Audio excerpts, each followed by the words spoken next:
Hello, beautiful souls. Thank you so much for being here and supporting Vintage Mike Tales. It truly means the world to me.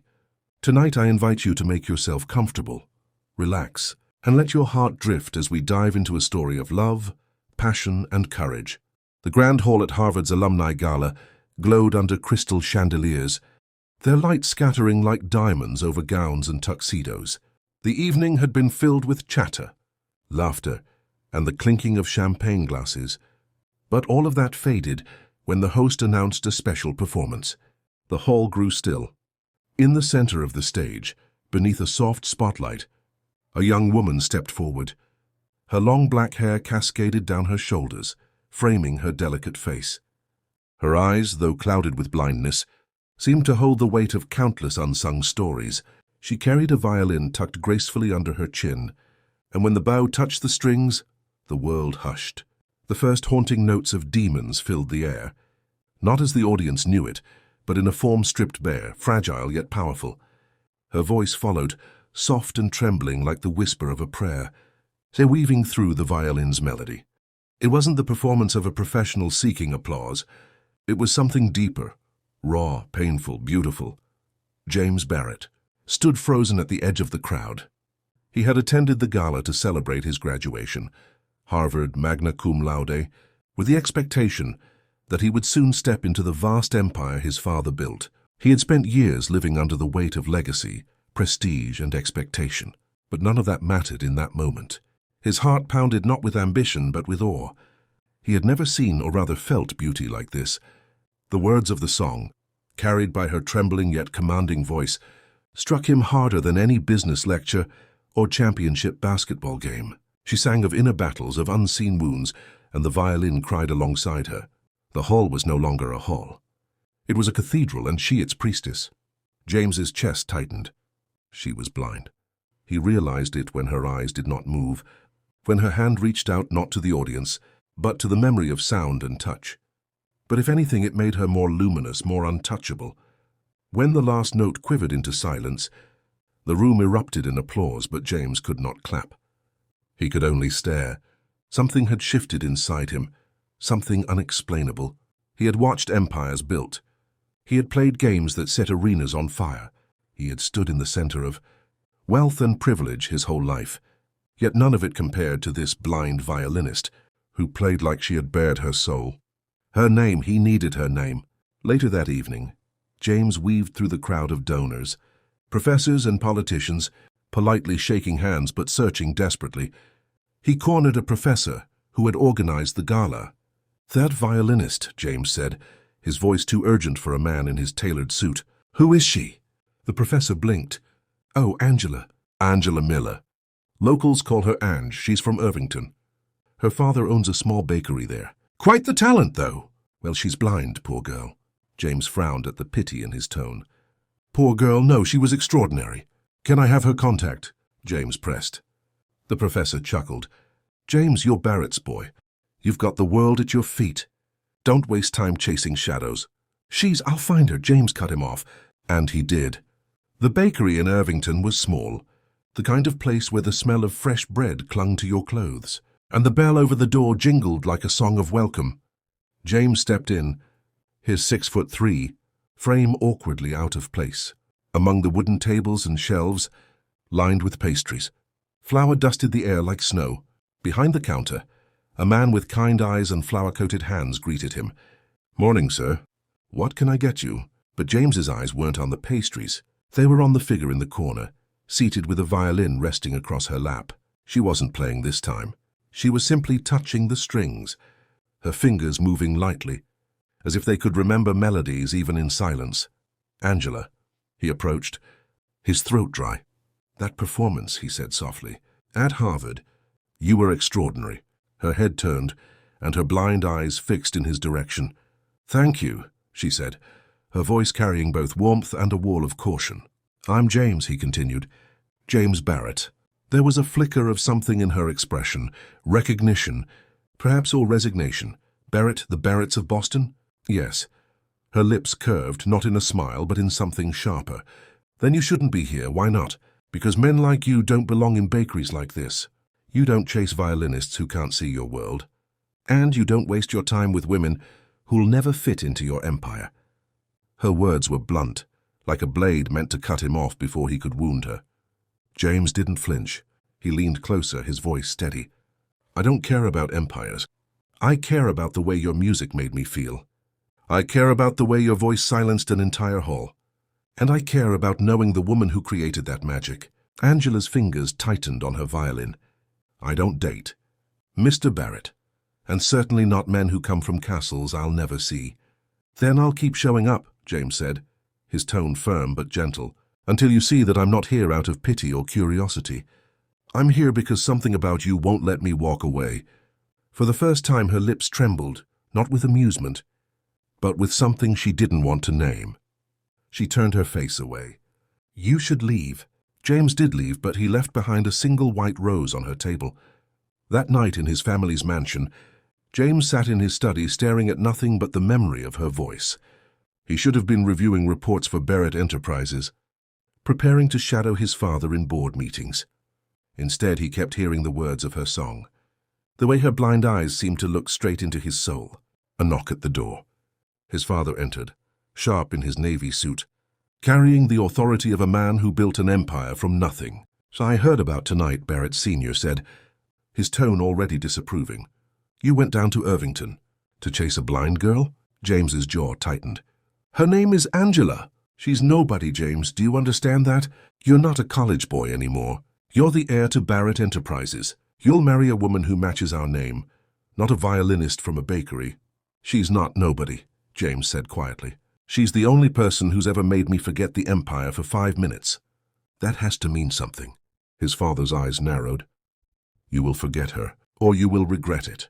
But James knew, deep in his heart, that forgetting her was impossible. That night, James dreamed of her violin, and when he woke, he already knew. This was only the beginning. James Barrett was not a man accustomed to being ignored. On the basketball court, the crowd cheered his name. In the boardrooms he shadowed, executives bent to his father's will, and by extension his. In every space he walked into, doors opened, eyes followed, and admiration clung to him like a tailored suit. But Angela treated him like a shadow. She neither swooned nor softened. She closed her heart before he could even reach it. It only made him want her more. The next morning, Irvington stirred awake to the smell of bread and cinnamon rolls. Angela had just finished helping her father arrange trays of pastries when the bakery bell chimed. She recognized the footsteps instantly. Too confident, too tall. "James, you again?" she muttered, not even turning her face. "Good morning to you too, Ange," James replied, his voice smooth with that playful lilt. "I brought you something." She frowned. "I don't need gifts. It's not a gift. It's an offering." Something soft brushed her hand. Angela's fingers closed around it reluctantly. A bouquet, roses. She inhaled despite herself, the scent tugging at something deep inside. "Mr. Barrett, James," he interrupted gently. "Say James, please." "James," she said, her voice a reluctant whisper. "You shouldn't be here. My world is small and yours is expansive," he finished. "Yes, I know. But what's the point of having a world that big if I can't invite someone extraordinary into it?" Her lips trembled, but she hardened again. "You don't know me. You saw me once on a stage and built a dream around me. I'm blind, James. Do you understand what that means?" His response was immediate. "It means your eyes don't see, but your heart does. And last night, your music saw straight through me. I don't care what anyone else thinks, I see you." Angela's throat tightened. She hated that he could speak words so effortlessly, words that reached places she had buried. "I don't date," she whispered. "Then I'll keep showing up until you do." And he did. Days turned into weeks, and James became a familiar rhythm in Angela's life. He didn't storm his way in. He lingered on the edges, patient but present. He came to the bakery not to flaunt wealth, but to sit at a corner table with a coffee and listen to her practice violin when the shop was quiet. Sometimes he left small notes with poetic lines. "Your music paints in colors I never knew existed. The world feels less when you're not playing. Blindness doesn't define you. Bravery does."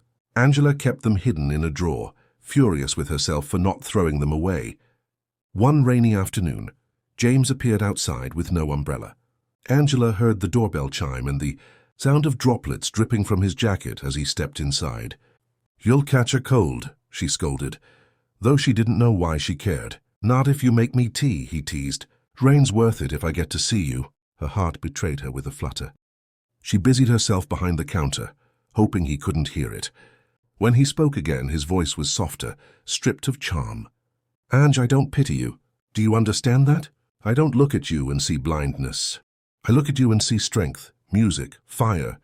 You make me feel small in the best way possible." Angela gripped the counter until her knuckles hurt. No one had ever spoken to her like that. Without pity, without hesitation, without fear of the truth. And yet she resisted. Her past haunted her. Years ago, when she was just 15, she had let herself fall for a boy in her neighborhood. He had promised to walk her home after rehearsal. She had trusted his voice, his laughter. But one night, she overheard him with his friends mocking her blindness. They had laughed about how easy it was to trick the girl who can't see. The wound had never healed. She had vowed never to open her heart again. Now James Barrett, the Harvard star, the heir, the man who could have any woman he wanted, was standing at the edge of that wound, asking her to let him in. It terrified her. Still, James persisted. One evening, she finished performing at a small community recital. As she stepped carefully down the stage stairs, her cane tapping the floor, she felt a warm hand take hers. She startled. "It's me," James whispered. She let him guide her down. His touch was steady, not controlling. Firm, not pitying. For the first time, she didn't pull away. Outside, the night air was crisp. Angela adjusted her scarf, and James said quietly, "You know, when you play, it feels like the whole world holds its breath." "I hold my breath, because I don't want to miss a single note." She shook her head, trying to mask the way his words cracked her defenses. "You speak too easily." "Not easily," he corrected, honestly. Angela faced him, her unseeing eyes tilted toward his voice. "Why me, James? You could have anyone. Women who fit your world, who see your world." He hesitated, then reached for her hand again. "Because no one else has ever made me feel like this. No one else has made me want to fight my father, walk away from expectations and just be. With you, Ange, I'm not James Barrett, the heir. I'm just a man in love with a woman's soul." Her breath caught. For the first time in years, she let silence stretch between her and another, without filling it with rejection. She simply stood, hand in his, feeling the tremor of something she had sworn she would never feel again. Days later, she broke her own rule. "Fine," she muttered, standing at the bakery counter as he leaned casually near. "One date, that's all." James grinned, his heart leaping. "One is all I need to show you. It should never be the last." Angela rolled her eyes, but her lips twitched at his ridiculous confidence. Their first date was not at a lavish restaurant or yacht, as one might expect from James Barrett. Instead, he brought her to a quiet park by the river. He laid out a picnic blanket, filled with pastries from her own bakery, and he read poetry to her while the sound of water rippled nearby. Angela listened, her fingers brushing the fabric of the blanket, her other hand clutching her cane. She was nervous, stiff, but James's voice melted the air between them. "Ange," he said softly, "I don't want you to be afraid of me. I don't want to be another name you erase from memory. I want to be the one who stays, the one who doesn't flinch, doesn't walk away, doesn't pity, doesn't fade." She turned her face toward him. "And what if one day you wake up and decide I'm not enough?" James reached over and cupped her cheek gently. "Then I'll remind you every morning until eternity that you are more than enough. You're everything." Her throat ached. Her heart warred with her fear. She wanted to believe him. God, she wanted to. That night, as she lay in bed, Angela replayed his words. Every syllable dripped with a sincerity that gnawed at her defenses. But just as her heart swayed, reality returned. His father. The Barrett Empire. A life she would never belong to. She clenched her pillow, torn between the sweetness of possibility and the bitterness of inevitability, because deep down, she knew men like James Barrett didn't fight empires for girls like her. And yet, when he whispered to her, she almost believed. Almost. Love had a way of sneaking into Angela's heart despite her resistance. She hadn't realized when her walls began to crumble. but somewhere between James's steady hand guiding her down steps, his voice whispering poetry at the riverside, and the way he treated her blindness as nothing more than another note in her song, she had fallen. And James? He was already lost to her. They became inseparable. He visited her father's bakery, so often that townsfolk began to whisper about the Barrett heir loitering in Irvington. He didn't care.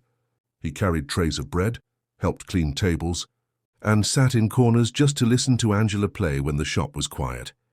One evening after the bakery closed, James leaned against the counter, his sleeves rolled up. Flour streaked across his cheek from a playful accident with dough. Angela laughed, the sound so rare and unguarded it made his chest ache. "You're terrible at this," she teased. "Then teach me," he replied. "Teach me your world, Ange. I'll trade you. Bread for basketball." She tilted her face toward his voice, lips curving. "I can't play basketball." "Neither can I bake," he said, grinning. "That makes us even." It was in moments like that, light, simple, real, that Angela forgot who he was. She forgot about the empire waiting for him, the legacy pressing down on his shoulders. She only knew James, the man who spoke to her like she was the sun itself. But love never blooms without shadows. Barrett Sr. had been watching. James noticed the tension, growing at home, his father's clipped words at the dinner table, his disapproving stares when James skipped meetings to visit Irvington. One evening the confrontation came. "You've gone too far, James," Barrett Sr. said coldly in his study, cigar smoke clouding the air. "This fixation with that blind girl is over." James stood firm, jaw set. "Her name is Angela, and she's not a fixation. She's the woman I love." "You don't love her," Barrett Sr. snapped. "You're infatuated. You're playing at rebellion, but playtime is over.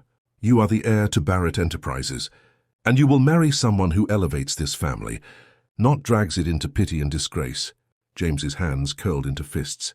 "Disgrace? Loving her is not disgrace. It's the first thing in my life that feels real." "Then you'll give it up," Barrett Sr. said, voice like steel. "Or you'll give up everything else. The company, the inheritance, your name. If you want to throw your life away for a blind violinist, then you'll do it without a penny of mine." James's heart thundered, but his voice remained calm. "If that's the price of happiness, then so be it." Unaware of that storm, Angela basked in the fragile light of their love. One evening, James brought her to his penthouse balcony overlooking the city. He had arranged something special. As she stepped out, cane tapping the floor, she heard it, the sound of a piano. "You play?" she asked in wonder. "Badly," James admitted. "But for you, I'll risk humiliation." She laughed. But when he began, the melody was clumsy yet earnest. He played Claire de Lune, stumbling over notes. But when her violin joined, the music transformed. Her bow danced, smoothing out his mistakes, weaving beauty into his brokenness. When they finished, Angela whispered, "You make me feel like I can see, James." He leaned close, brushing his lips against her temple. "And you make me feel like I can live." But love, as sweet as it was, carried fear inside Angela.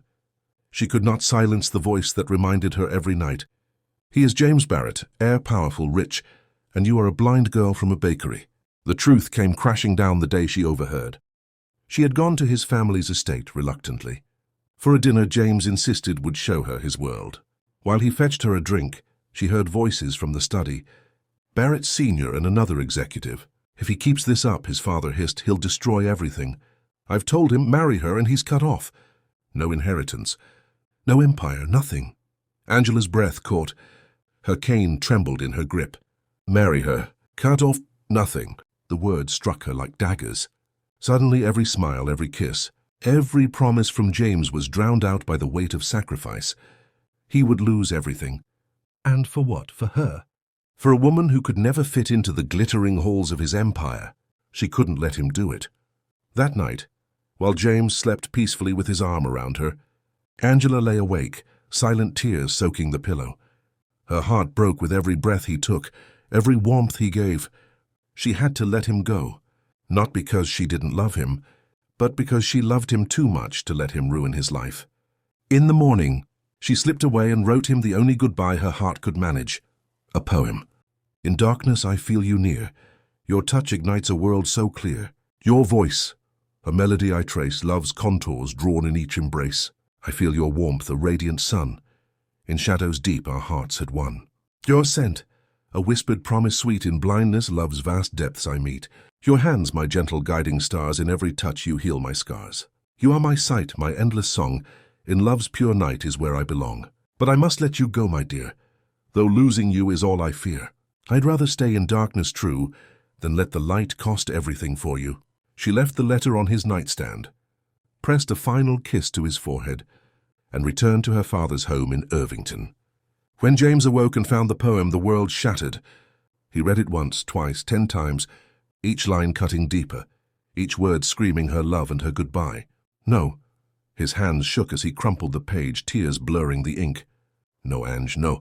He tore through the penthouse, called her phone, raced to the bakery. She was gone. Her father only looked at him with sad eyes. She needs space, James, please let her go. But James could not.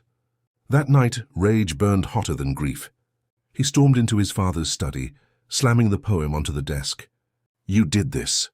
James roared, chest heaving. You threatened her. You poisoned what we had. Barrett Sr. looked up coolly. I gave you a choice. She made the right one. James's voice cracked with fury. If my happiness means nothing to the Empire, then the Empire means nothing to me. Do you understand? Nothing. Keep your fortune, keep your name. I'll build my own if I have to. But I won't lose her. For the first time, his father's mask flickered. But James didn't wait for an answer. He stormed out, clutching the crumpled poem like a lifeline. That night, James vowed he would find her. No matter how far she ran, no matter how deep the darkness she hid in, he would bring her back into the light of his love. And when he did, he would never let her go again. For weeks, James Barrett searched for Angela Miller with a desperation that consumed him. He drove through Irvington's narrow streets at night.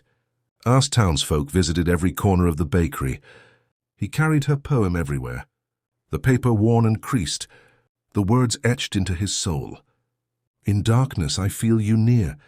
He whispered it when he closed his eyes. He spoke it into the wind when hope felt thin. And every time he recited it, his resolve hardened. Angela thought leaving him would protect him. She didn't understand. Without her, he had nothing to protect. It was on a rainy afternoon that he found her. She was sitting on the front porch of her father's small home, violin resting in her lap, bow unmoving. The sight of her, the woman who had stolen and shattered his heart, brought James to his knees before he even reached Angela. He breathed, rain dripping from his hair, his suit soaked through. Angela's head turned sharply. Her lips parted, trembling. James, you shouldn't be here. I've been everywhere else, he whispered, voice raw. And none of it mattered because you weren't there. Her fingers clenched the violin tighter. You don't understand. I left because I love you. I can't let you throw away your empire, your inheritance, your whole future. Then you don't understand me, he cut in, voice breaking. He reached for her hands, guiding them to his chest, pressing her palms against the frantic beat of his heart. This is my empire, Angela, you, us, not the skyscrapers, not the boardrooms. If I have to choose between their world and you, I'll choose you every single time. Tears slipped down Angela's cheeks. She tried to shake her head, but James silenced her with words that poured from his soul like a vow. In threads of time our hearts are sewn. Every beat of yours has made me home. With you the world is lit, alive together. Our love will always thrive. Your smile's a sunrise I'll never miss, your touch. A flame, eternal bliss. I crave the forever your soul can give. With every breath it's you I live. So hear me now beneath this sky. Without you, love, I'd rather die. Marry me, let our hearts entwine. Be my forever, and I'll be thine. Angela's sobs broke into the rain. She pressed her forehead against his chest, shaking. James, I'm so afraid. He tilted her chin gently, his voice trembling but certain. Then let me be your sight. Let me be the one who fights your fears until there's nothing left but love. Marry me, Ange, not because it's perfect, but because it's us, and us is enough. For a long, fragile moment, only the rain spoke.